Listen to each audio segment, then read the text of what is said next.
Salut Morgan, merci d'être là pour RMC Sport. Si tu es avec nous, c'est que tu seras le 2 septembre prochain à Bercy, devant le public français. Ce sera ton premier combat à l'UFC. C'est une entrée en matière qui est assez exceptionnelle pour toi. Ouais, vraiment. Bah, déjà, c'est mon retour en France. Donc, ça fait 6-7 ans que j'ai pas combattu en France. Donc, je suis très, très content de revenir en France comme ça, en ayant fait du coup, une majeure partie de ma carrière à l'étranger.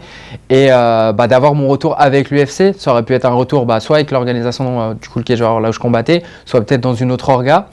Et donc là, revenir en France par la grande porte, dans la plus grosse organisation mondiale, où c'est que la deuxième fois qu'ils viennent, ouais, ça fait plaisir, vu que ça fait quand même très longtemps que j'ai commencé le MMA, que je combats.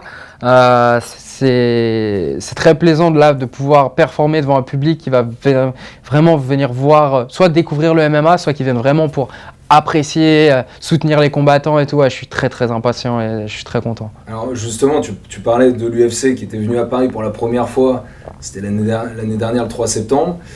Comment toi, à l'époque, tu l'avais vécu, cette UFC qui venait pour la toute première fois en France, et que toi, tu sois pas sur cette carte alors que tu étais déjà un combattant populaire et qui aurait pu mériter une place sur l'UFC Paris? C'était le terme, c'était relou. C'était vraiment relou. Parce que s'ils étaient venus l'année d'avant, tout allait bien pour moi et je pense que j'aurais été sur la carte. Et s'ils étaient venus l'année d'après cette année, tout va bien pour moi encore une fois. Et ma carrière, on va dire, l'objectif quand je suis allé au Cage, c'était vraiment de me préparer pour être prêt au moment où l'UFC viendrait en France, à Paris, et qu'à ce moment-là, ils soient pas, on va dire, obligés de me signer, mais très tentés de me signer pour le premier UFC en France. Et malheureusement, c'était le pire moment de ma carrière et du coup, j'ai pas pu participer à la fête. Et c'était le moment de la légalisation du MMA et tout. Et moi, j'ai beaucoup œuvré pour tout ça, communiqué, fait énormément de choses pour qu'on en arrive là, ou même faire découvrir le sport. Et je faisais pas partie de cette fête. Et j'étais au pire moment de ma carrière, j'étais un peu oublié. Donc ouais, c'était un moment assez dur pour moi, surtout qu'il y a une ambiance de fou, tous les Français ils ont gagné et tout. Je me suis dit, waouh, j'y suis pas, c'était frustrant. Voilà, le mot c'était très frustrant. Donc ouais, je l'ai pas regardé, j'étais pas dans la salle. Je voulais pas me faire du mal en fait, ça aurait été me faire du mal comme regarder des cadeaux que tu peux pas t'acheter. C'est un peu ça, donc ouais, voilà, c'était un moment frustrant pour moi. Tu l'as ni regardé dans la salle, ni à la télé, ni en replay derrière, t'as voulu voir aucune image de cet événement? J'ai vu aucune image, je suis pas au courant de ce qui s'est passé. Bon, j'ai vu des highlights et tout, bien sûr. J'ai vu les résultats, j'ai vu qu'il y avait de l'ambiance dans la salle, mais je me suis pas plongé dedans, j'ai pas regardé et tout, pour pas me frustrer et être déçu, quoi. Et me faire du mal, tout simplement. Alors, aujourd'hui, le sujet, il est clos, ça y est, t'es à l'UFC, en tout cas, t'as signé pour ce combat à l'UFC Paris. Depuis quel moment de ta carrière, en fait, c'est devenu un objectif de signer à l'UFC? C'est devenu un objectif pour moi de signer, on va dire, peut-être 2017, ouais, dans ces eaux-là, 2017-2016, avec mon entrée au Cage Warrior, en fait. Avant cette entrée, je pense que ça aurait été compliqué parce que pour entrer à l'UFC, il faut une orga sérieuse qui signe des gens régulièrement à l'UFC, des adversaires sérieux qui t'emmènent dans les tops mondiaux où tu peux t'exprimer, montrer qui tu es, ton niveau, potentiellement gagner des ceintures mondiales, faire des 5x5, etc. Il n'y a pas beaucoup d'organisations qui réunissent tout ça. Et celles qui réunissent tout ça, c'est compliqué d'y signer. C'était encore plus compliqué à l'époque quand le MMA n'était pas légalisé en France et qu'on ne signait pas de français pour ça, pour être dans une orga en multi-fight, en contrat, etc. Donc au moment où j'ai eu ma chance au Cage et que j'ai été signé en contrat exclusif là-bas sur plusieurs combats, donc c'était 5 je crois, je me suis dit, là, je pense qu'on peut viser l'UFC maintenant. Je suis à l'endroit où les mecs signent à l'UFC quand ils performent. Maintenant, il y a juste à performer, prendre la ceinture, peut-être la défendre plusieurs fois, voilà, me faire un nom dans le MMA européen international. Un nom qui revient, qui fait partie des top featherweight, peu importe tu sois dans quel orga, etc. Si t'es un featherweight, soit tu m'as déjà vu combattre, soit tu veux peut-être m'affronter. C'était par là que ça passait. Alors justement, tu parles de combattants qui t'ont peut-être déjà vu combattre. Toi, on sait que tu es un passionné de MMA, tu es aussi un expert, tu as été consultant, notamment chez RMC Sport, tu as pu me montrer que tu connaissais bien le sujet. Tu es plutôt quel genre de combattant finalement? Est-ce que tu es du style à mater tout ce qui passe, à regarder tous les UFC, ou alors tu cibles vraiment ceux que tu vas vouloir regarder, peut-être ceux dans ta catégorie de poids, ou est-ce que tu cibles, ou est-ce que tu regardes tout? Je regarde tout. Je regarde tout, je regarde même les amateurs. Genre, vraiment, je regarde tout. Des fois, je suis pas au courant, puis tac, je navigue, tac, je voyais un truc, hop, je regarde. Mais sinon, ouais, je regarde tout. Je regarde le Brave, je regarde l'UFC, je regarde l'Hexagone, le RS, le Cage, le One, le PFL. Je regarde tout pour voir tout ce qui se fait en fait. Pour si ça m'arrive un jour en combat, qui a un style un peu bizarre ou quoi, que je l'ai déjà vu, et peut-être ça se trouve que j'ai déjà vu la solution de quelqu'un qui a battu cette personne en faisant ça. J'essaie d'éviter d'avoir des surprises en me tenant au courant de ce qui se passe dans mon sport, quoi. Aujourd'hui, tu as signé à l'UFC. Comment se sont passées les tractations? Tu peux nous raconter un petit peu les coulisses de cette signature à l'UFC? Et évidemment, on sait que le Cage et l'UFC sont deux organisations très proches. Est-ce que ça a joué dans ta signature? Ouais, bien sûr, ça a énormément joué que je sois au Cage Warrior et encore plus que je sois une des stars du Cage Warrior. Ça, c'est indéniable et ça faisait partie de mon plan, clairement. Hein. Depuis le début, moi, je visais le Cage Warrior parce que je savais que c'est une organisation qui correspondait à mon style, qui correspondait à ce que je propose sur les réseaux et j'aimais bien la façon dont ils communiquaient et tout ce qu'ils faisaient, même leur façon de faire avancer l'organisation. Donc, et tu peux être actif là-bas aussi, tu peux combattre beaucoup. Donc moi, ça faisait partie de mes critères, on va dire, pour choisir une organisation, parce que je l'ai choisie, elle n'est pas arrivée un peu comme ça par hasard. Et donc ouais, le fait que je sois une grosse star là-bas, ça aide pour rentrer à l'UFC. Et petit à petit, donc au fil de mes combats au Cage, mon statut là-bas aussi a changé. Donc je suis passé du français qui vient pour perdre, techniquement, quoi, et c'est pour ça qu'il m'avait appelé la première fois, à la star de l'organisation de « Ah ouais, non, Morgan », où je connaissais un peu tout le monde, j'ai le numéro de tout le monde là-bas et tout. Donc c'est très différent, c'était un peu chez moi le Cage Warrior. Donc c'est plus simple et ils ont très rapidement, on va dire, œuvré pour que je puisse signer à l'UFC en poussant mon profil, en même me poussant sur les réseaux de la même façon que moi je leur apportais de la visibilité. Ils ont joué le jeu, quoi. Ça allait des deux côtés, ça se renvoyait la balle et ils m'ont trouvé des match-ups très intéressants contre des gens très forts qui m'ont permis d'exprimer, de faire des belles performances qui derrière m'ont ramené là où je suis à l'UFC aujourd'hui. Donc ouais, c'est un travail d'ensemble et je pense que je suis pas le seul au Cage qui a eu ce traitement, mais il faut le mériter, quoi. C'est beaucoup de travail, c'est encore plus dur quand tu es français. La plupart c'est des Anglais qui ont ce traitement, mais on va dire que j'ai fait les bonnes choses pour avoir le poids de l'organisation derrière moi. Alors justement, t'es une des dernières signatures françaises sur la carte de l'UFC Paris. Ton dernier combat, c'était le 21 juillet, donc c'est très récent. Ouais. Tu savais que tu pouvais apparaître sur la carte de l'UFC Paris en cas de victoire. Comment tu as abordé ce combat du 21 juillet? Tu savais qu'il fallait pas que tu te blesses. Ça te rajoutait forcément de la pression. Ouais, du coup, le combat du 21 juillet, en plus on en avait un adversaire assez fougueux qui pouvait être dangereux et amener des blessures. Son but, c'est de t'amener dans une guerre, dans un combat un peu sale. Tu sors toujours blessé de ce genre de combat. Donc nous, l'objectif, c'était de rester très propre et très chirurgical et de petit à petit le démolir pour avoir un finish. Le finish a été très important sur ce combat pour signer à l'UFC. J'ai répété, j'ai regardé des heures de vidéos de lui pour que le jour J, je puisse vraiment imposer ce que je veux et aller dans la direction que je souhaite. Et le combat, il s'est passé presque exactement comme on l'avait pensé et comme je le voyais dans ma tête. Et j'arrive à avoir le finish, un beau finish à la fin du troisième, donc avec une domination totale et pas de blessure. Le plus important, vraiment pas de blessure. J'ai pris très peu de coups. On va dire que les petits bobos que j'ai pu avoir, c'est moi qui me les suis infligés tout seul en tapant fort. Donc ouais, très content de ce combat et très content d'en sortir pas blessé en ayant fait un combat parfait sur ce point de vue-là. Et qui a convaincu pour ma signature à l'UFC. Donc ouais, c'était un strike. Alors là, aujourd'hui, tu fais partie des combattants français les plus expérimentés. Tu as 28 combats professionnels. Ouais. Du coup, sur cette carte de l'UFC Paris, tu feras aussi partie des plus expérimentés. Qu'est-ce que ça va t'apporter, justement, au moment d'entrer dans la cage de l'UFC, tout ce que tu as pu connaître et traverser au cours de ta carrière? En fait, là, pour moi, il n'y a rien de nouveau. J'ai tout vu et tout vécu déjà. Donc c'est quelque chose qui peut être sous-estimé des fois, mais j'ai déjà eu des grands rendez-vous, j'ai déjà eu des gros combats, j'ai déjà eu des combats où il y a beaucoup de tension, beaucoup d'enjeux, beaucoup de choses, et c'est quelque chose compliqué à ressentir ou à expliquer, qui fait que quand tu es dans la cage, ta performance elle peut en pâtir, de passer au-dessus de tout ça, etc. Moi, j'ai déjà fait énormément.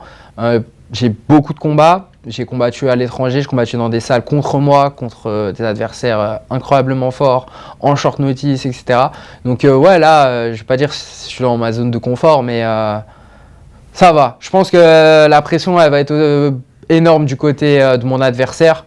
C'est plus de ce côté-là que je me penche, de m'imaginer que même si moi je ressens de la pression de son côté, ça peut être démesuré. Donc ouais, je suis juste focus sur ce que j'ai à faire. Puis je suis aussi très heureux de combattre en France et à l'UFC. Donc je ne faut pas mettre de la pression inutile, quoi. C'est important bien sûr, mais faut que j'apprécie le moment. Donc c'est plus ça. Alors c'est un moment qui sera hyper important dans ta carrière évidemment. Tu as eu d'autres grands moments en 2020 quand tu es champion au Cage Warriors par exemple. Alors tu nous disais que tu pensais à l'UFC depuis toujours. Après ces succès au Cage, il y a des moments un peu plus compliqués parce qu'il y a le Covid qui arrive, des annulations de combats qui se succèdent. Tu as aussi une blessure à l'œil qui vient te gêner dans toutes tes préparations et dans ta progression. Comment est-ce que tu as vécu toutes ces périodes-là?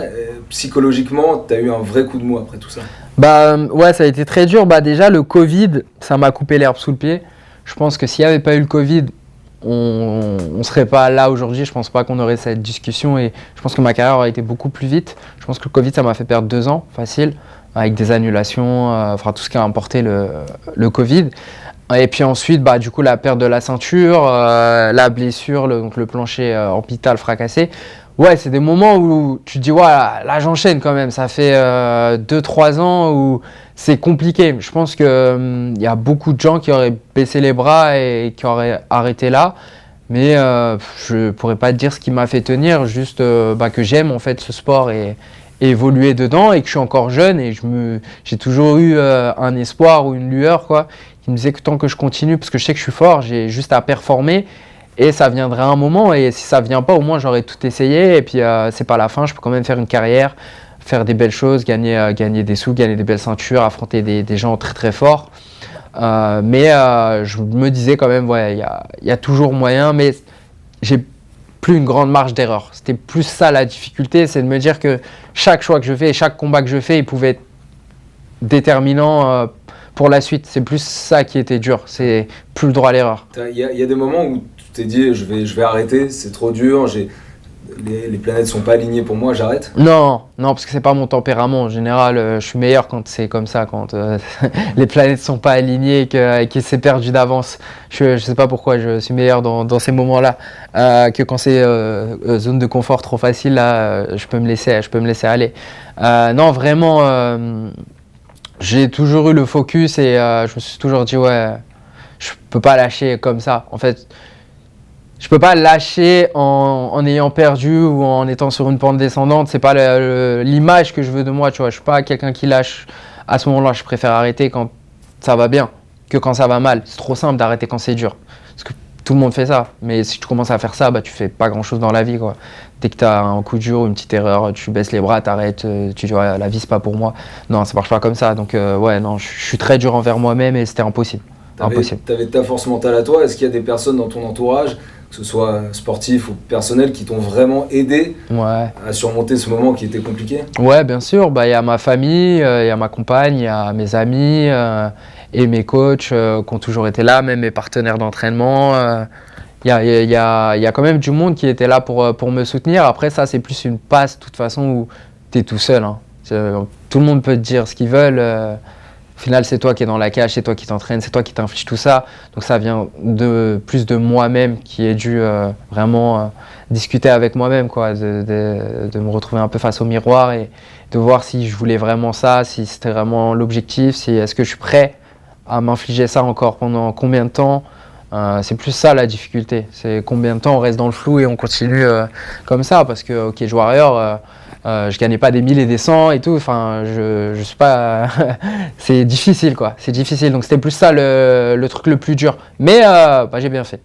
Et pour terminer là-dessus, est-ce que à l'inverse, il y a des gens dont tu as compris que tu pourrais plus compter sur eux à l'avenir? Ouais, beaucoup de gens, énormément de gens, que j'ai compris que je pouvais pas compter sur eux, ou que si on était amené à retravailler ensemble ou à travailler ensemble, ça serait très professionnel et je m'attendrais à rien de toutes ces personnes où j'ai aussi appris à moins donner ma confiance, que je donnais déjà très peu, mais là c'est vraiment, j'ai ouvert les yeux sur énormément de choses et tant mieux que ça me soit arrivé avant, j'ai envie de dire, tant mieux. Et au moins là, je suis bien. Du coup, il y a eu pas mal de changements de staff, de salle pour toi, enfin tu as changé quand même des choses. Ouais, j'ai essayé de changer des choses après tout ça.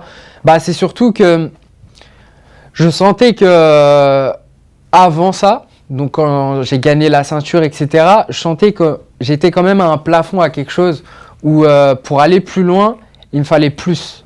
Il fallait beaucoup plus, il me fallait plus de partenaires, un coach à 100%, lequel c'est son métier. Enfin voilà, vraiment faire du haut niveau où tout le monde puisse se concentrer, qu'il y ait plus d'attention, encore plus portée sur moi pour vraiment pouvoir gagner ces pourcents, pour vraiment titiller le plus haut niveau et essayer de faire vraiment quelque chose. Tu vois, c'est pas juste y aller pour y aller ou juste combattre pour combattre, c'est vraiment essayer d'être le meilleur dans la cage, ou en tout cas que ça ressemble à quelque chose de très abouti.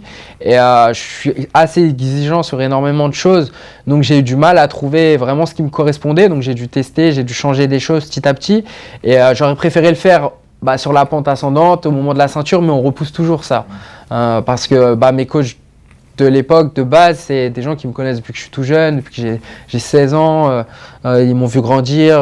Voilà, il y a une attache émotionnelle et c'est dur de se dire, parce qu'on, je sais pas, je pars parce que je vous aime pas ou parce que vous êtes pas bon ou quoi, c'est parce qu'il me faut plus. Donc c'est dur déjà de se l'avouer, c'est encore plus dur d'aller le dire aux gens.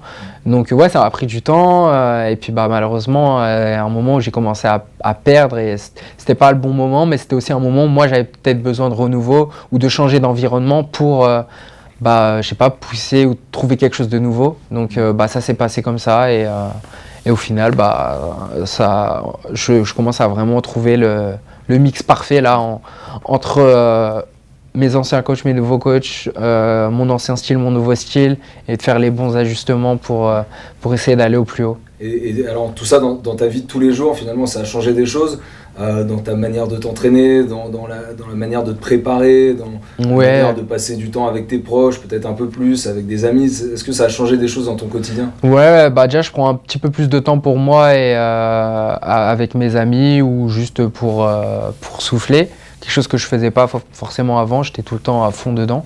Je m'entraînais des fois 7 jours sur 7 sans m'arrêter. Je sais pas comment je tenais d'ailleurs, mais vraiment je pouvais aller hyper fatigué à l'entraînement, je ratais aucun entraînement, je m'en rajoutais même, surtout en période de préparation. Et maintenant j'ai réussi à trouver une balance entre ma vie privée et ma vie d'athlète.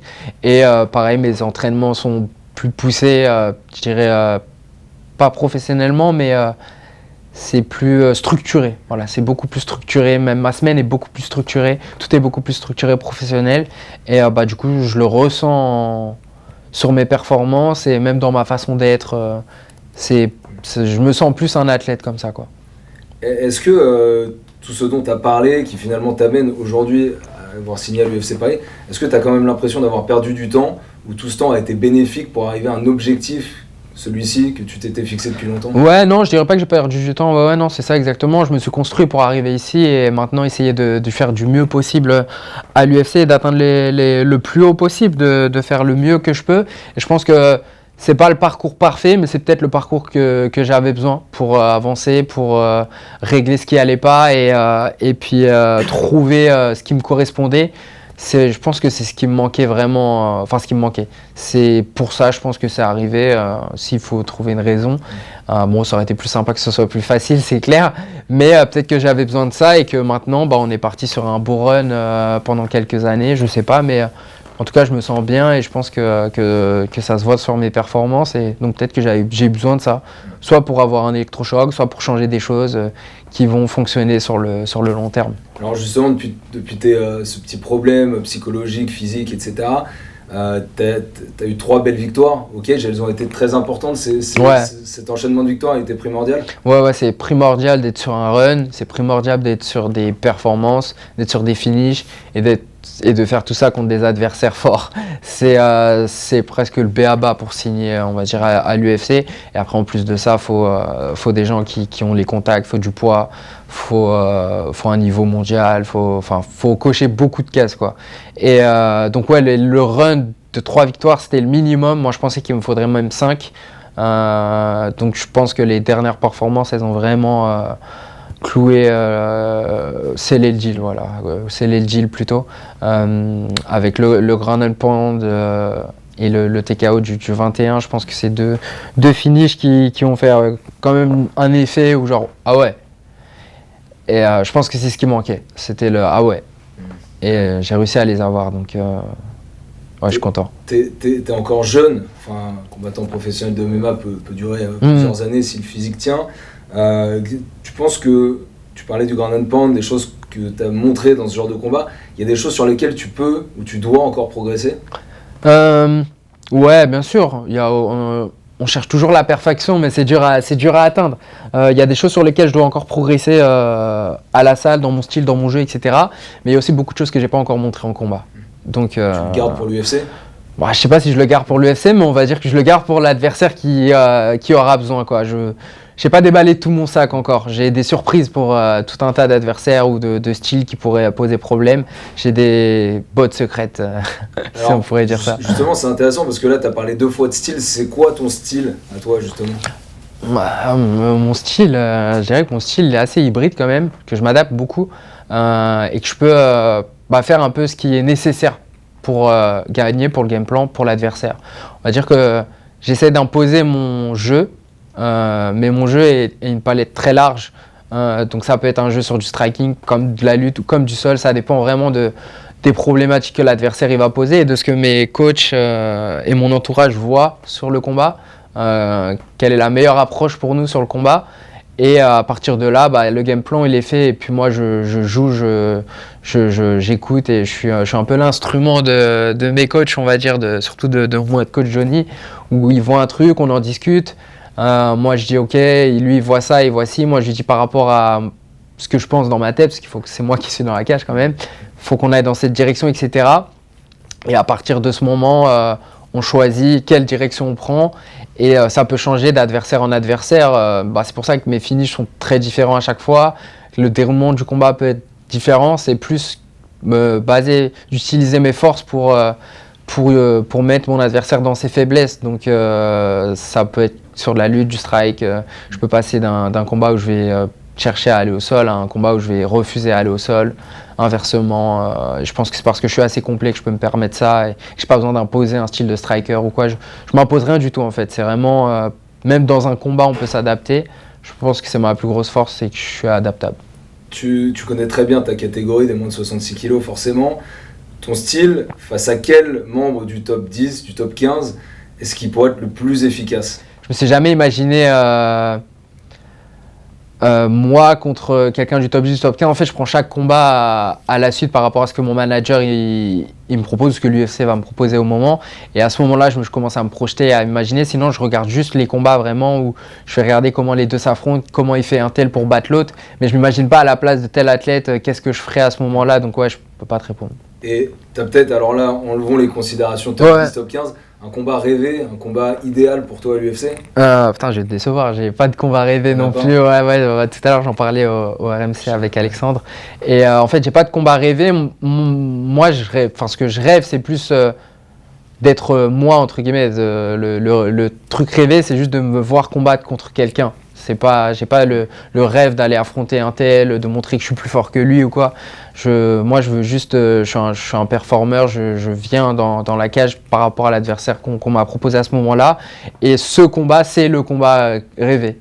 C'est ça, moi. C'est chaque combat, c'est un combat rêvé, c'est un combat qui va faire réagir, que le public dans la salle à ce moment-là, ça va leur laisser quelque chose. C'est plus ça, entre guillemets, à quoi j'aspire, plutôt que d'avoir vraiment un combattant que je vais chasser à l'UFC, que je veux absolument battre. Il n'y a personne, on va dire, que j'aime pas ou que j'ai absolument envie de battre. C'est juste que, maintenant que j'y suis, je veux juste pouvoir être parmi ce lot de combattants qui est reconnu à l'UFC et qui fait partie des mecs de jeu. Ah ouais, non, lui il combat, je veux le voir. Et tout. Voilà. Bah, alors, t'as pas d'adversaire particulier que tu aimerais rencontrer. Par contre, le Morgan aujourd'hui de 2023, dans combien de temps est-ce qu'il peut potentiellement s'imaginer arriver au sommet? Au sommet, Ouais. je vais être très patient. Ça peut en surprendre certains, mais voilà, mon début de carrière il a été mal construit et mon objectif du coup là c'est de continuer à me construire et pour viser le plus haut et pouvoir aller le plus loin possible. Le MMA c'est un sport où tu deviens mature assez tard. Et où tu as besoin de beaucoup de temps de pratique et de sparring, etc. pour vraiment te découvrir, trouver ton style et être mature aussi dans la tête. Donc je dirais le top, ouais, je le vois pas avant 4 ans, 4-5 ans. Ouais, 4-5 ans, ça me fait du 30-31. Je pense que c'est les âges où les mecs sont dans le top 5, ceinture et tout. Deux champions actuels à l'UFC qui ont justement 31 ans. Voilà, ouais. T'as Sean O'Malley qui il a 28. est venu à 28 ans, ouais. Mais c'est rare quand même. C'est l'âge où beaucoup arrivent, autour des 30 ans, arrivent. C'est ça, ouais. Donc je veux pas essayer de brûler les étapes et d'être le plus jeune possible au top. Parce que ça pourrait fonctionner, mais ça pourrait aussi être un échec ou me brûler les ailes, arriver au top et après redescendre très très vite. Non, là, l'objectif c'est vraiment de me construire et quand j'y arrive c'est pour y rester, c'est pas pour faire un passage éclair. Donc ouais, ça prend du temps, ça demande de prendre les bons adversaires, de se construire et puis on verra de quoi la vie est faite. Alors toi tu fais partie des combattants qui allient parfaitement les performances dans la cage, mais aussi la popularité sur les réseaux sociaux, la bonne communication. Qu'est-ce que ça a pu t'apporter, ce goût que tu as eu très tôt pour faire des contenus YouTube qui rassemblent un public autour de toi? Qu'est-ce que ça a apporté à ta carrière? Ça a tout apporté, ça a changé ma vie. Heureusement que j'ai fait ça. Vraiment. Le MMA, c'est un sport très dur et tu as besoin de pouvoir presque te concentrer à 100% dessus. C'est trop dur de travailler en même temps et de performer. Je pense qu'il n'y a pas beaucoup de gens qui travaillent et performent en même temps. Moi, ça m'a permis de pouvoir travailler, parce que c'est du travail quand même, ça m'a permis de pouvoir travailler selon mes horaires et mes moments. Donc je pouvais m'entraîner 2 fois par jour. Entre les entraînements, je peux travailler, développer des choses, proposer du contenu ou développer des business, etc. De faire tout ça, ça m'a permis de me concentrer plus sur ma carrière et d'être meilleur. En fait, toute ma vie, elle a été tournée autour du MMA et j'ai juste réfléchi à comment je peux faire en sorte de gagner suffisamment pour manger.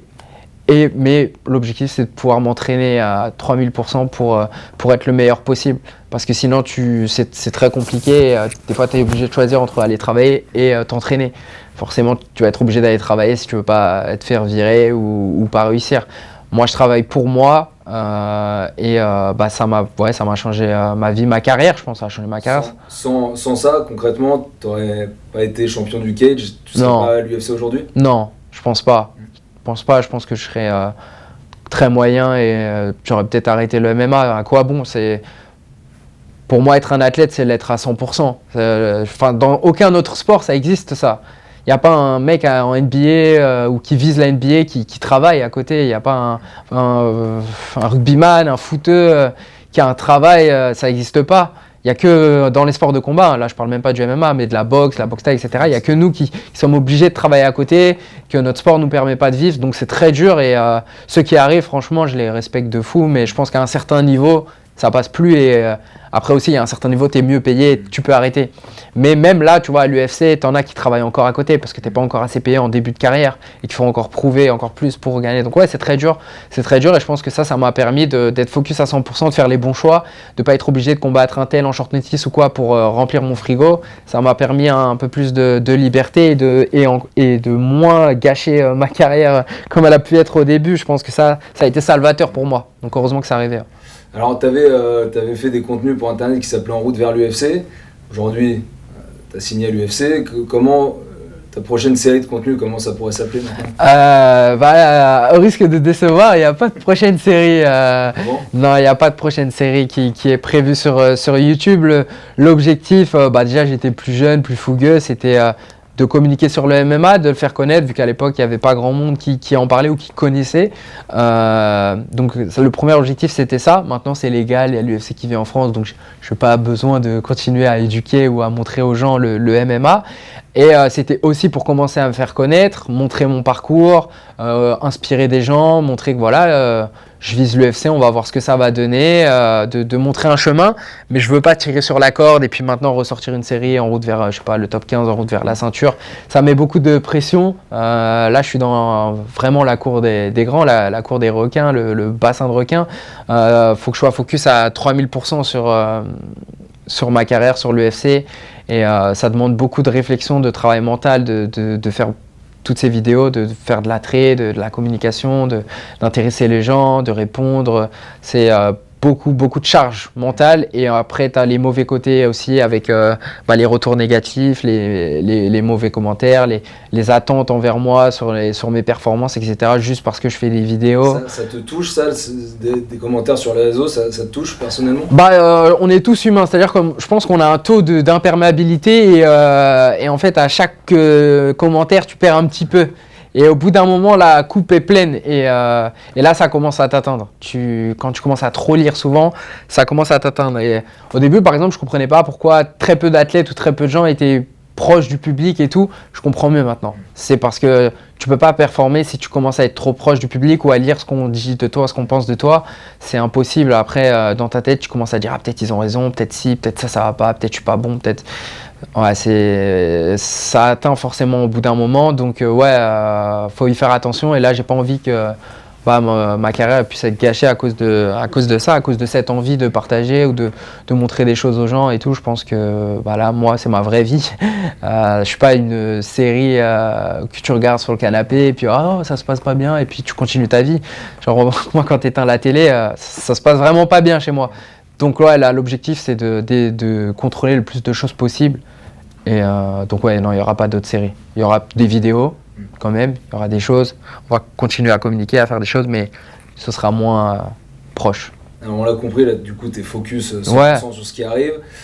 Tu disais, pour ton dernier combat, par exemple, pour faire le finish parfait, tu avais beaucoup observé ton adversaire. Qu'est-ce que tu connais là aujourd'hui de Manolo Zecchini, que tu vas affronter le 2 septembre à Bercy? Alors, j'ai regardé beaucoup d'heures de combat.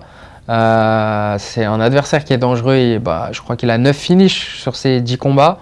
Ouais, je crois qu'il a 8 KO sur 11 succès. Voilà, 8 KO sur 11 succès, dont je crois 7 au premier round ou quelque chose comme ça. Donc, faut faire attention. Quand ça touche, ça tombe. C'est aussi simple que ça. Donc, j'ai analysé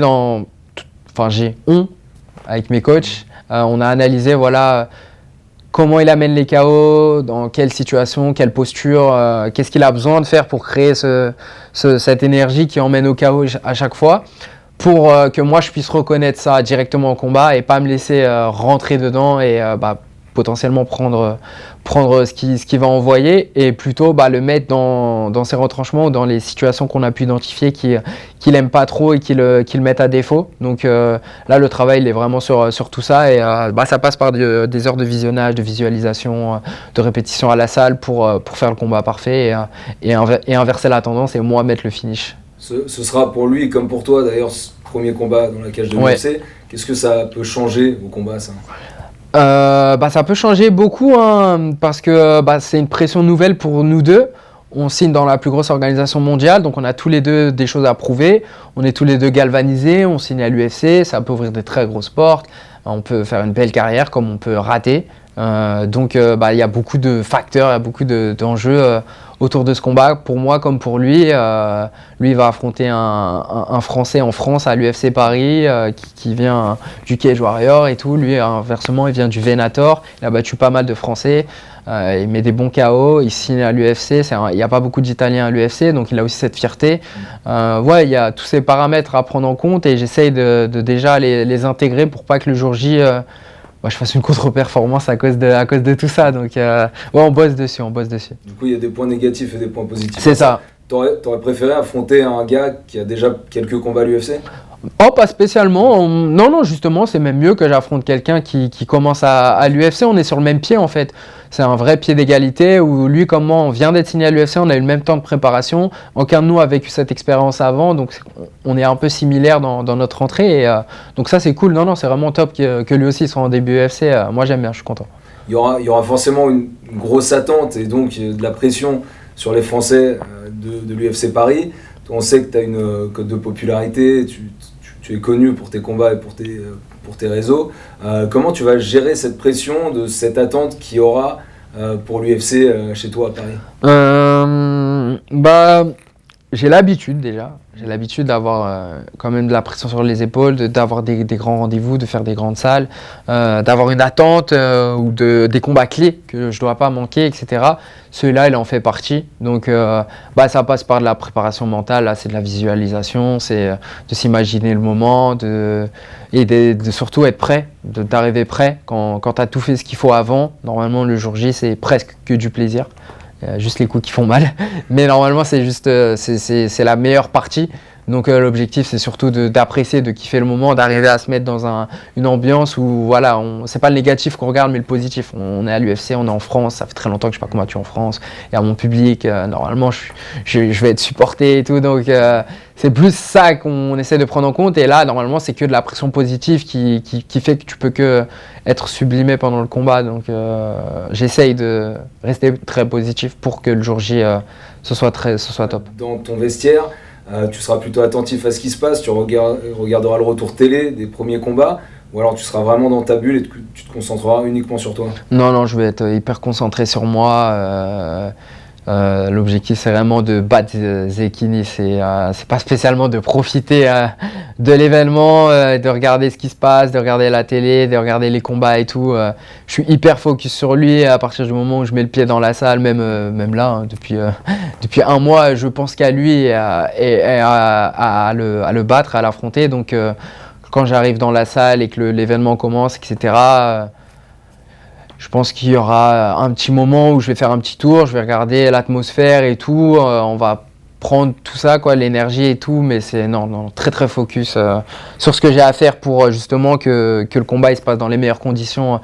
Faut que je reste hyper concentré et que je sorte pas du combat, donc ça vient dès que je rentre dans la salle. Ça va quand même changer quelque chose de voir les 3 lettres UFC dans ton entrée? Ouais.